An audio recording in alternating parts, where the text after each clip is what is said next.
अनंत व्रत कथा श्रीमन नारायण नारायण नारायण।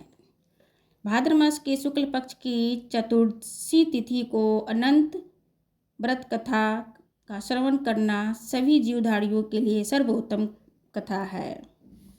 ये सबसे पहले श्री कृष्ण भगवान ने युधिष्ठिर से कहा था। भाइयों एवं द्रौपदी के साथ वनवास जब वो काट रहे थे, अनेकों कष्ट सह रहे थे, तब उस समय श्री कृष्ण भगवान ने उनके कष्टों का निवारण के लिए अनंत चतुर्दशी व्रत का कथा सुनाई थी तथा उन्होंने कहा कि इस अनंत सूत्र 14 गांठों वाले सूत्र का जो अनादर किया है उसके बारे में भी मैं तुम्हें बताता हूँ, जिसके अनंत भगवान के विश्व रूप 14 ग्रंथि वाले प्रत्येक सूत्र का तिरस्कार और परिणाम है। कौंडल्य मुनि ने अपनी पत्नी के बाहों में बंधे हुए उस समय अनंत सूत्र को तोड़कर अग्नि में फेंक दिया था, जिसके कारण से कौंडल्य मुनि निर्धनता को प्राप्त हुए।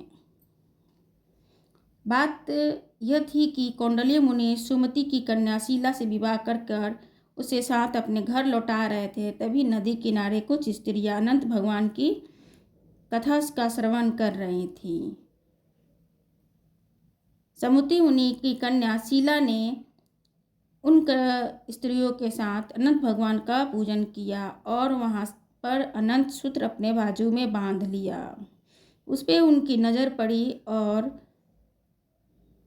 कौंडल्य मुनि ने कहा कि क्या तुम मुझे अपने बांधने के लिए ये सूत्र बांध रखा है, तो तुमने मुझे क्या वश में करने के लिए ये सूत्र बांध रखा है? उसने कहा और कि नहीं, अनंत भगवान का ये सूत्र है। शीला ने कहा, किंतु वे स्वर्ण और मद के घमंड में कौंडल्य जी को कुछ समझ में न आया और उसे तोड़कर अग्नि में फेंक दिया। कौंडल्य जी भी स्थिति हुई कि जिसके कारण से दीनहीन होकर पत्नी से परामर्श कर वह दोष का उपाय करने के लिए वो जंगल में चले गए। अनंत भगवान से क्षमा मांगने हेतु छोड़कर जब वन में चले गए तो रास्ते में जो मिलता उसे अनंत भगवान का पता पूछने जा लगते, किंतु अनंत भगवान का पता नहीं मिलने पर निराश होकर वृक्ष की शाखा में लेट जा रहे थे कि उसी समय एक वृद्ध ब्राह्मण ने उन्हें रोक दिया और कहा कि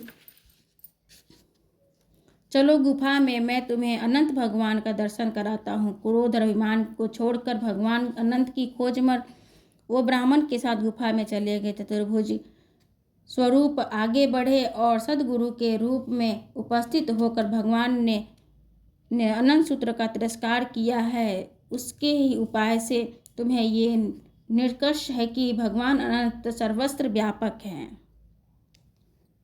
यही है कि तुम 14 वर्ष तक अनंत भगवान का पालन करो, परंतु जब तक मनुष्य की देह शक्ति आसक्ति बनी रहती है तथा इससे तुम्हारी नष्ट हुई संपत्ति नष्ट हुई है प्रातः की प्राप्त हो जाएगी। अगर तुम अनंत व्रत किए तो ममता के कारण मन धन जन को आसक्त रहता है, तब तक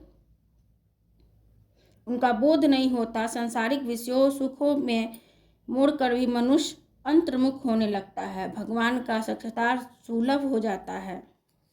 अतः इस व्रत का अनुष्ठान करने से मुक्ति और भक्ति दोनों ही उपलब्ध हो जाती हैं। इसका संकेत अनंत सूत्र धारण की प्रार्थना में इस प्रकार है। अनंत सागर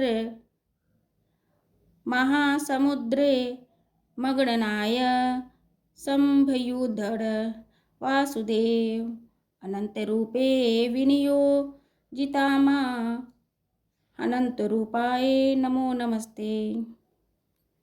अनंत व्रत कथा समाप्त हुआ। जय श्री कृष्ण।